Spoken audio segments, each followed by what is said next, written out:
सलीम साफ़ी साहब, आप भी माशाल्लाह से उन सहाफ़ियों में से एक हैं जिन्होंने प्रोपेगेंडे का सामना किया है। वैसे तो बड़ी शर्म की बात है, लेकिन हमने इसको इतना कॉमन बना दिया है। लेकिन सब ये क्यों कहते हैं कि जी पीटीआई इसके पीछे है?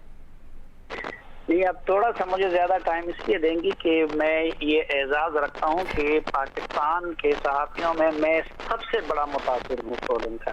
सर बहुत हैं, रऊफ क्लासरा साहब, इरशाद भट्टी साहब, नियाजी साहब, पूरी लिस्ट है हमारे पास, आसमा शिराजी साहब। वैसे तो खवातीन के बिल्कुल नहीं होनी चाहिए, किसी पे भी नहीं होनी चाहिए, लेकिन फिर भी अफसोस की बात। मेरी गुजारिश तो सुने ना। बिल्कुल।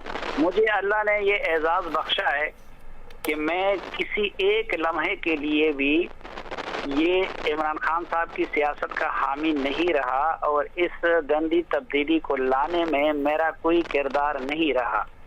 2014 तक मेरा उनके साथ सोशल ताल्लुक तो था, लेकिन उसके बाद भी वो ख़त्म हुआ और मेरे पास वो सबूत मौजूद है इमरान खान साहब की पार्टी के व्हाट्सएप ग्रुप के, जिसमें खुद इमरान खान साहब ने बनफ्स नफीस मेरी ट्रोलिंग की हिदायत दी है और मेरे लिए लिफाफा और कमीना जैसे अल्फाज इस्तेमाल किए। अच्छा, आप श्योर हैं कि वो उन्हीं के ग्रुप के हैं और वो उन्हीं का नंबर है? वो अल्हम्दुलिल्लाह उनकी पार्टी के अंदर जितना मैं गुस्सा हूँ इतना कोई और गुस्सा नहीं है, ये भी उनको भी मालूम है। और मैं सालों से ये चीख रहा था कि ये सब कुछ उनके ईमा पे हो रहा है। फिर दूसरी बात ये है कि बाकी पार्टियों में भी होंगी, लेकिन किसी लीडर का आप ये सबूत नहीं पेश करते कि उस लीडर ने बनफ्स नफीस अपने कारकुनों को ये हिदायत दी हो, नंबर 1। दूसरी बात ये है कि सोशल मीडिया का पहला सबसे ज्यादा इस्तेमाल भी पाकिस्तान में पीटीआई ने शुरू किया। फिर इन्होंने ये किया था कि आरिफ अलवी का अपना ग्रुप था, जहांगीर तरीन का अपना था, असद उमर का अपना था। इन्होंने उस वक्त बैंकॉक में और लंदन में और बाकी जगहों पे अपने सेटअप बनाए हुए थे कि वो पहचाने ना जाए, और इस गालम गलूज के लिए और इस ट्रोलिंग के लिए ये सब कुछ उन्होंने किया था।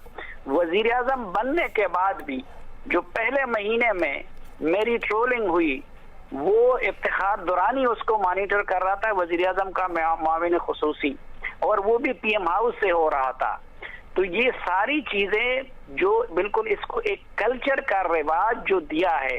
अच्छा, ये बाकी सब लोग, मैं इसलिए कह रहा हूँ कि सबसे ज्यादा मेरी हुई है ना। मैं तो 2012-2013 से, ये हमारे बाकी दोस्त तो अल्हम्दुलिल्लाह इस तब्दीली के लिए बेचैन थे, वो तो उस वक्त चहीते थे। ये तो बारी बारी एक एक उस लिस्ट में शामिल हो रहा है। और मुझ जैसे तालिब इल्म उनसे अर्ज करते थे कि भाई ये शख्स इख्तिलाफ बर्दाश्त नहीं कर सकता, इनके यहाँ मशरिकियत की और जमहूरियत दोनों की कमी है। लेकिन वो ये समझ रहे थे अब एक एक को अल्लाह दिखा रहा है उस पीटीआई के जरिए। आप देखे कि जिन लोगों ने सबसे ज्यादा उन पे एहसान किया है, आज जब वो मामूली इख्तिलाफ कर लेते हैं तो अगले दिन वो उस पे शुरू हो जाते हैं और उनके साथ न खवातीन को बख्शा, न किसी और को बख्शा, न अपने पुराने हामियों को बख्शा। दूसरी बात जो बाबर साहब ने भी बात की कि देखिए हर हुकूमत ने मीडिया को दबाने की कोशिश की है, वो पीपल्स पार्टी ने भी की है, नून लीग ने भी की है, मुशर्रफ ने भी की है, कोई भी हुकूमत करती है। हाँ, अलबत्ता पीपल्स पार्टी का ये जो पिछले दो अदवार थे, जरदारी साहब और बेनजीर साहबा का, इस मामले में हमें उनको क्रेडिट देना चाहिए कि मीडिया ने उनके साथ बहुत ज्यादती की, लेकिन उन्होंने बहुत बर्दाश्त किया। और आज भी बिलावल साहब इस पे खराज तहसीन के मुस्तहिक है कि वो इसके लिए आवाज उठा रहे हैं। ठीक है साहब, आपका पॉइंट आ गया।